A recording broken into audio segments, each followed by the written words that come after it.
Touch. People always talk about my come up, cause I've been going all every summer.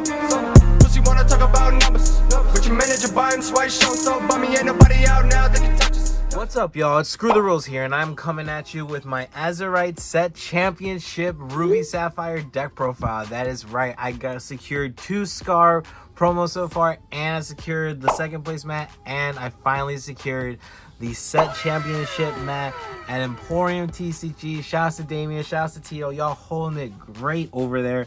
It was a great organized Set Champion. It actually was very, very fast, went thorough. I think there was like 15, 16 players over there. So it was a really cool little turnout. Come check out the store. It's all of vibes when you come through the locals, man. Just come see it and help our community grow. Damien and Tito are doing great things over there, and they're going to continue to do great things for the Locana community, man. My matchups at Emporium Set Champs were round 1. I faced off against Amber Steel Song. I was able to 2-0 that.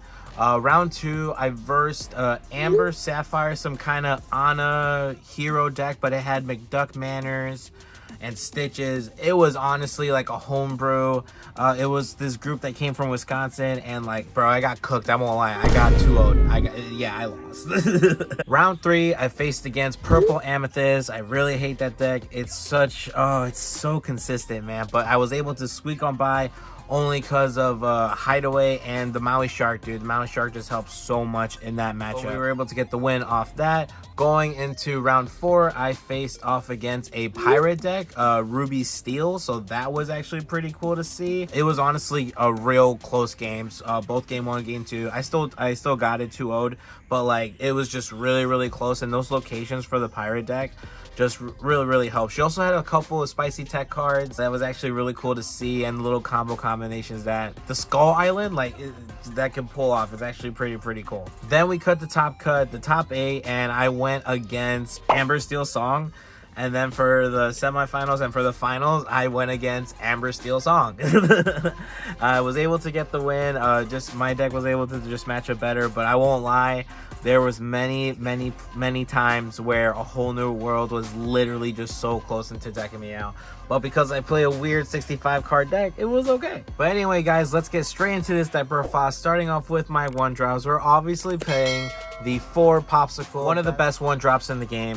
It lets you draw a card, lets you heal, and you use it with Tamatoa to use that infinite draw loop with Popsicle. I played 2 Vitalisphere.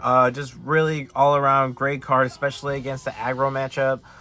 Just using your Sisus to trade into things, using Tipo to trade into things, and then obviously using the Grandma.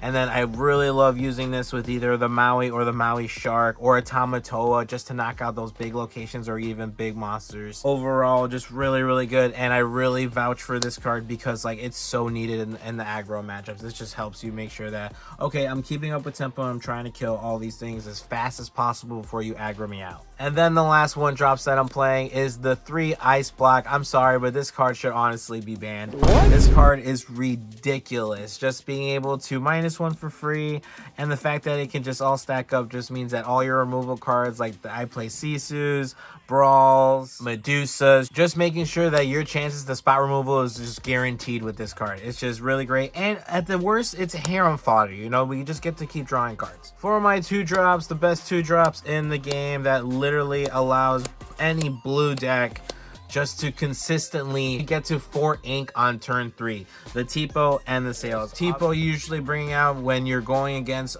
purple or the aggro matchup because that body really counts. And Sail just lets you draw a card. It's Maui Shock Fodder because it's an action card. And again, it just makes sure that you have 8 chances for that turn 3 to be 4 ink, and you're playing harems, your grandmas, and how far it goes, to make sure that you are upping the tempo and your opponent has to catch up. Then the other 2-drops I'm playing is 3 Vision and 2 Hideaway. So Vision lets you dig 5 deep, and that's honestly crazy in any deck or any TCG that you play. That's ridiculous. I play the 2 Hideaway because I really like the low cost of it.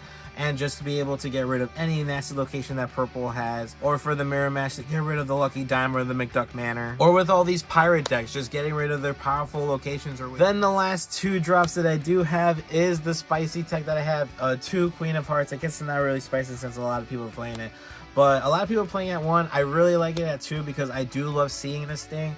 It's just great against the aggro matchup, and it's great against purple or red when they're doing the Flynn lock with Sisu. Queen of Hearts is also great for just making sure you push for that extra damage on the locations, and it's a great Vitalis field target, just a hit for 4. It's really good. I might consider bringing it down to 1, but right now playing at 2 seems pretty good. It also, worst comes to worst, it's inkable.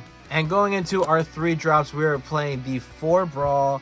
And yeah, we are playing the 3 little mini Sisu. Sisu comes up all the time. People are always just like, ugh, every time, you know, I drop this thing. Not so much a Brawl, more than likely I'm always inking this guy, just because I'd rather just drop this for the body to be able to shift onto the big Sisu. Alright, now going into my 4 drops, we are obviously playing the 4 Harem. This card's broken, lets you draw 2. It's Pot of Greed, it's great.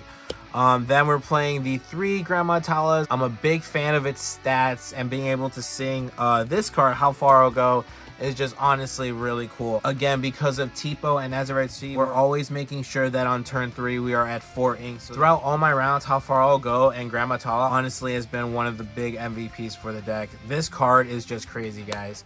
This card plus with Maui Shark is just insane. It's ridiculous. Then going into our 5 drops, I am playing the 3 Maui and the 1 Let It Go. It's just really for that pesky Baloo. And this card also outs Mufasa. Still scared of Hans. Mufasa's crazy. That deck's insane. Just watch out for that. So plus it's a little tech card, and worst comes to worst, even if it's at 1, we have Maui Shark to really recycle it if we are really getting into those grindy matchups. That Let It Go is definitely necessary to make sure that we win the game. Plus it's another spot removal, and that's basically what your deck does. Okay, you play a body, you remove things, and you ramp up, and you just win the game.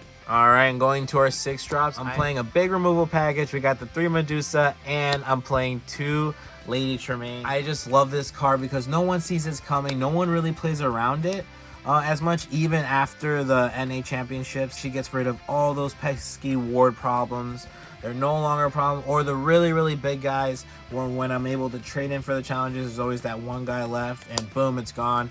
Or in the late games where I'm just in top deck mode and they're at like 18, 19 lore, and I'm just constantly like, sorry, they play the 1, and boom, I get rid of it, and we're still in the top deck mode where I can possibly get the outs by drawing the blue draw cards, you know? Then to finish my 6 drops, we are playing the 2 Maui Shark and the 1 Pirate's Life. After playing this in the 2-cent champs, I really am going to bump this card up to 3. Against Ruby Sapphire, if you drop this first, it's just making sure that you win the game, because of all the action cards that you play. They're really low cost, and your opponents therefore really force and pressure to deal with this, because if they let this guy just run away with it, it will run away with the match. Like, you're just going to keep recycling, keep gaining lore. It's going to be crazy, especially with Pirate's Life. Pirate's Life, guys, even with a 1-of, is an MVP, dude. Throughout all of my matchups, I want to say like at least 5 of them with both set champs.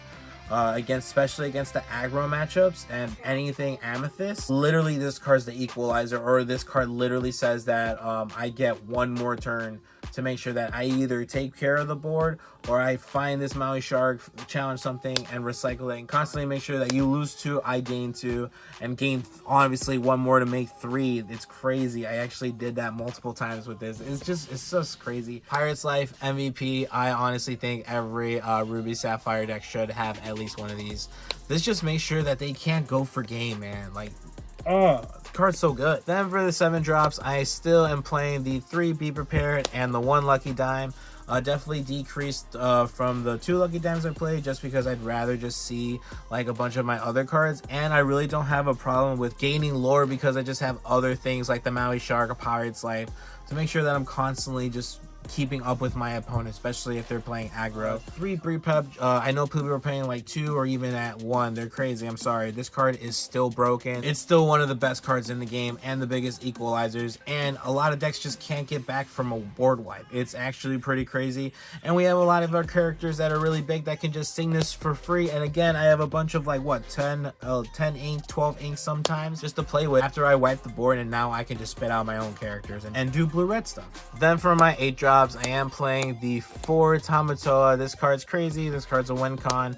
With all the items that you get, this card just says that, hey, you have to deal with me. I am literally a problem.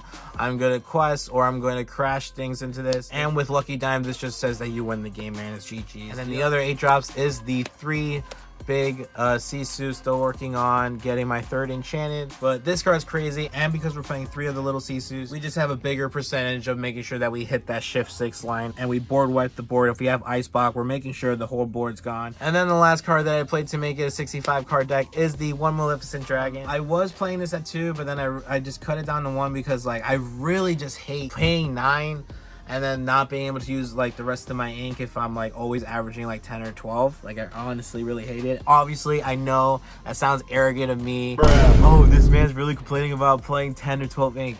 Yes, I know it's arrogant. Yes, sure. But also this thing costs 9, dude. But I have to play her because she just answers way more things on the board, especially the Maui Shark. There's not too many answers to that Maui Shark or Tamatoa, to any of those big guys, especially going against Amber. They play the Cherambog if they're playing the Mufasa build. So you play it, now it's making a big presence. Your opponent has to deal with it, because if they don't deal with it, you're either going to quest for 2 or you're just going to use this big attack 7 and just ram into something and get rid of a location. It doesn't matter, it just gets rid of the problem for you. And so I just think it's a really good one of. Alright guys, thanks for watching my Ruby Sapphire deck profile that I was able to get at Emporium's Azurite Sea Set Championship. Shouts to Tio, shouts to Damien. You guys are amazing. Again, come through, come check it out. It's a great community, great vibe, and we want to continue to grow our community. So please come on through. They got Lorcana Constructed Locals every Friday at 7 p.m. Harlem Avenue, Chicago. Please come on through. Want to give another shout out to the Lords of Lore. Y'all are great, and you guys are honestly just helping me to become a better player, and it's a great community too. Shouts to Mia for securing 2nd and giving me a hard-fought match for the set championship. Shouts to you, Mia. We freaking did it, dude. We secured it. We did it. Shouts to the legend Raymond and AC. Go check out his YouTube channel, Ladin's Castle. It's a fun ride. Help him get to 1K. I'm honestly proud of him and just impressed with what he's doing.